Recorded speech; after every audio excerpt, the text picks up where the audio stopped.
YouTube? Quinn Wade coming to y'all with that instant basketball analysis on Analysis Playground on YouTube, exclusively on there forever. And we're going to talk about the Detroit Pistons spanking the Atlanta Hawks 142 to 115. The Pistons are now 20-5 and 12-2 at home. The Atlanta Hawks are 14-12 now, 10-6 on the road. Detroit won the first quarter 34-33. Then they won the second quarter 35-27. Then they won the third quarter 35-19. And at that point, the game was basically over. They just had to run out the clock because they also won the fourth quarter 38-36, just completely outplaying the Atlanta Hawks at every level and everything to get a blowout win. But let's talk about the Hawks first. Onyeka Okongwu, 28 minutes, 14 points, 4 of 10 from the field, 0 of 3 from the three-point line, 6 of 9 from the free throw line, 3 rebounds, 3 assists.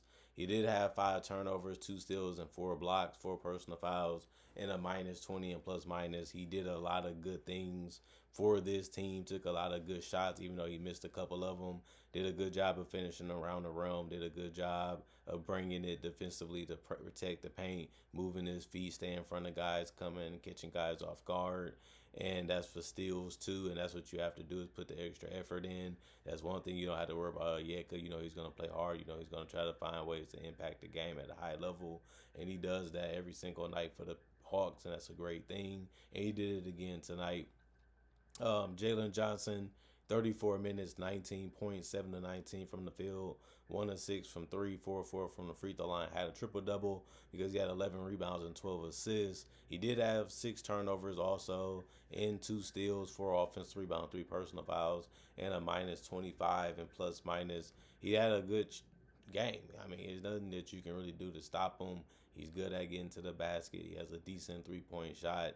He knows when to pass. He knows how to use his height and his sight to his advantage, and it usually works out for him. He was a little sloppy in this one. He misses some gimmies in this one, and it was just a game that was decent for him. He could have played a little better. He could have been a little bit more patient. He could have just been a little bit more unreckless, and it would have benefited him a little bit more in the team, but they just got completely outplayed.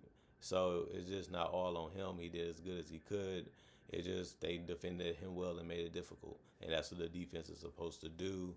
Zachary Ricochet, 27 minutes, 10 points. He was 5 of 8 from the field, but he did go 0 of 2 from 3 and made no free throws because he took none. He also had 3 rebounds, 2 assists, 2 turnovers, 2 steals, 1 offensive rebound, 3 personal fouls, and a minus 23 and plus minus. Every starter did get in double figures in points. Every starter did get a rebound or more also. So it was just good to see them try to do as much as they could to try to give themselves the best chance of winning.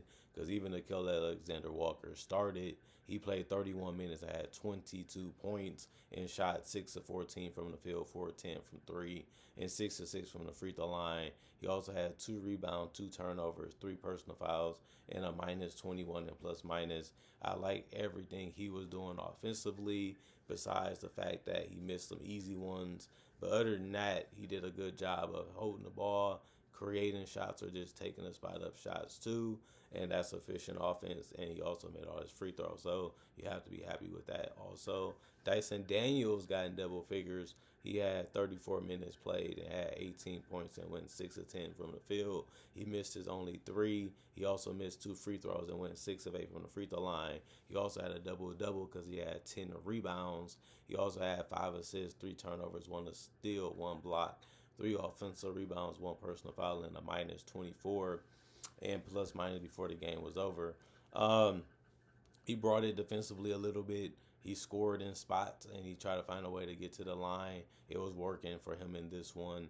And then, trying to make plays didn't always go his way because he either got stuck or he was trying to force things a little bit, and the defense was able to capitalize off of that. And then he also, was able to do what the other players on the team wasn't able to do, and that was able to grab a whole bunch of rebounds. And this one, double figures is tough for a guard, but he was able to do it. And then Muhammad, 17 minutes, 8 points, 2 of 5 from the field, 1 of 2 from 3, 3 of 3 from the free throw line, 2 rebounds, 1 block, 2 offensive rebounds, 1 personal foul, a +1 and plus minus. He did a good job of just staying near the paint, and when he didn't, he did a good job of knocking down the 3 that he took, even though he missed 1, 2.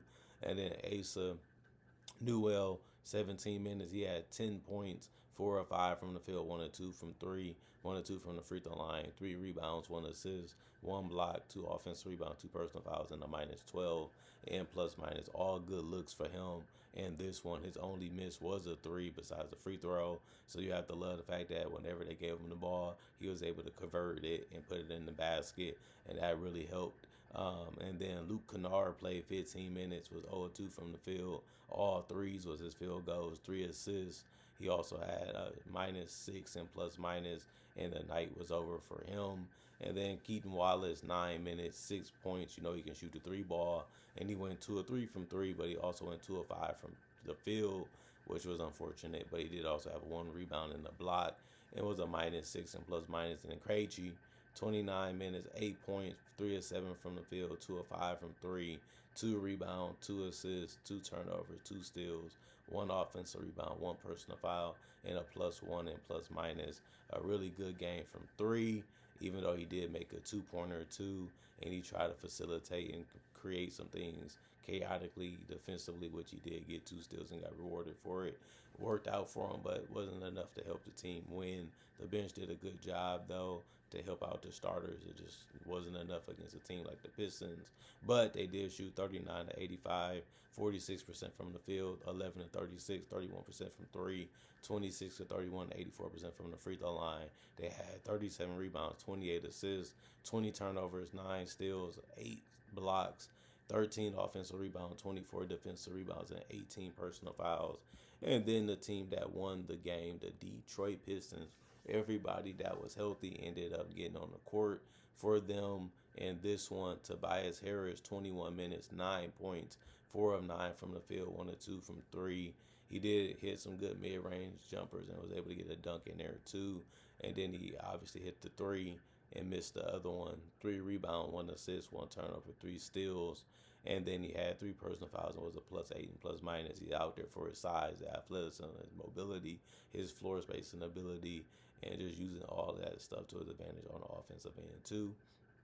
Duncan Robinson kept splashing in threes. He finished 21 minutes, had 15 points, 4 of 9 from 3, 101 from the free throw line, 5 of 10 from the free throw line. He kept finding ways to get open looks. He kept finding ways to take a quick shot and end up working out for him. He also had 4 rebounds, 2 assists, 1 turnover, 1 block. And he also had no personal fouls and was a +13 and plus minus. Jalen Duren, 24 minutes, 14 points, 6 of 10 from the field. Of course, he's going to try to dunk and finish as quick as he can around the rim, and it worked again tonight. 2 of 4 from the free throw line, 7 boards. That was the most rebounds on the team. And then he also had 2 assists, 1 steal, 1 block, 2 offensive rebounds, 2 personal fouls, and a +8 and plus minus. The thing about it is every starter had 1 or more rebound and 1 or more assists, and that's something that you have to love. Cade Cunningham, 23 minutes, 15 points, 5 of 10 from the field, 2 of 3 from the three-point line, 3 of 6 from the free throw line.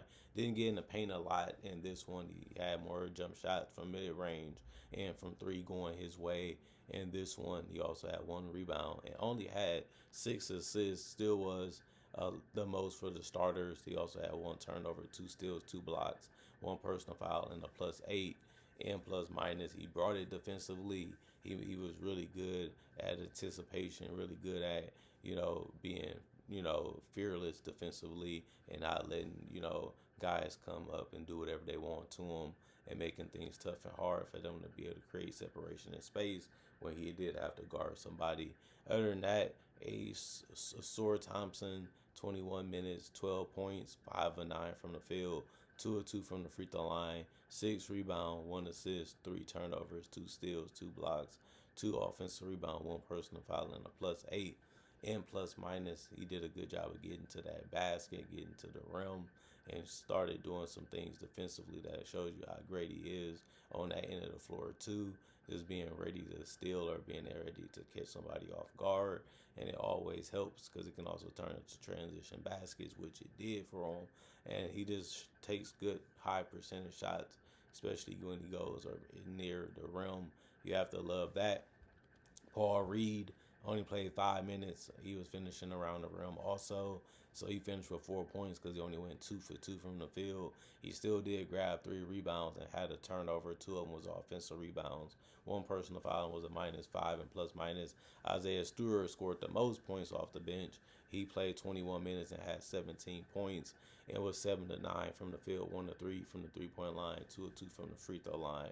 He also had 5 rebounds, 5 assists with no turnovers, 4 personal fouls, and was a plus 23 and plus minus. I like the fact that he made his threes, but he didn't just stop there. He just kept scoring around the rim and kept putting the ball back in the net. And that's something that you have to love about him in this one. If he got it, he was trying to finish it, and it worked out for him. Ronald Holland, 25 minutes for him, 12 points, 3 of 3 from the field, 6 of 6 from the free throw line, 5 rebounds, 3 assists, 2 turnovers, 1 steal, 2 offensive rebounds, plus 20 and plus minus. A good game from him. He was attacking the basket and ended up getting to the free throw line because of it. But he also was able to help on the boards and also was able to keep his teammates involved as much as he could. And then Javonte Green, he ended up playing 20 minutes, went 3 of 7 from the field, 1 of 5 from 3, and 2 of 2 from the free throw line. Ended up with 9 points. He also had 1 rebound. He also had 3 steals and 2 personal fouls and a plus 18 and plus minus for him. Not a problem out of him. He just gave you, aggression, and sometimes that helps because it keeps the defense respecting you as a player because they know you're trying to do something. They got to guard you and stop you for that reason. Karis LeVert was able to play within the flow of the offense. He was also able to create his own a little bit too. 23 minutes, he ended up having 10 points, 3 of 6 shooting, 1 of 2 from 3, 3 of 3 from the free throw line. He also had 8 assists. That was always good for him to keep his head up and look to make the right play when he had the ball in his hands. 1 rebound, 1 turnover, 2 steals for him, 2 personal fouls, and a plus 22 and plus minus. Marcus Sasser, 4 minutes, 7 points, 3 of 3 from the field, 1 of 1 from 3, 1 assist, and then a -3 and plus minus. His scoring was really needed, and he went perfecto from the field and from 3, and that always helped, doesn't it? Especially because he only played 4 minutes and gave you all of that. And then Jaden Ivey played 19 minutes. He had 10 points. He went 5 of 8 from the field, but missed every single 3 that he took. He also had 2 rebounds, 4 assists, 1 turnover, 2 steals, 1 offensive rebound, 4 personal fouls, and a plus 8 and plus minus. Love what he brought to the table. He comes in bringing agility, speed, and quickness. He was able to use that to find his teammates and get his own shots. It always worked to use your best strength as your best way to contribute, and it even helped him get a couple of steals that turned into baskets instantly. And then Dennis Jenkins, he ended up playing 13 minutes. He ended up having 8 points, shot 2 of 4 from the field, 1 of 2 from 3, and 3 of 3 from the free throw line. And also had 2 rebounds, 1 assist, 1 turnover, 1 offensive rebound, and 2 personal fouls, and a plus 7 and plus minus. If he can give you anything, you're happy. He did give you, good amount of points. He did give you a couple boards and assists, and he also gave you competitiveness, and you have to love that because that's what you needed to beat this Hawks team because they've been pretty good. Other than that, they shot 53 of 91, 58% from the field. That's 12% better than the Hawks. They also shot more shots. They shot 91. The Hawks shot 85. And then 12 of 29 from 3, 41% from 3. They ended up shooting less threes than the Hawks, but made it at a way better percentage. The Hawks made theirs at 31. They made theirs at 41. 24 of 29 from the free throw line. They did shoot 2 less free throws than the Hawks, but the Hawks did shoot it 1% higher. The Pistons shot 83. They shot 84. 40 rebounds for the Pistons, 37 for the Hawks.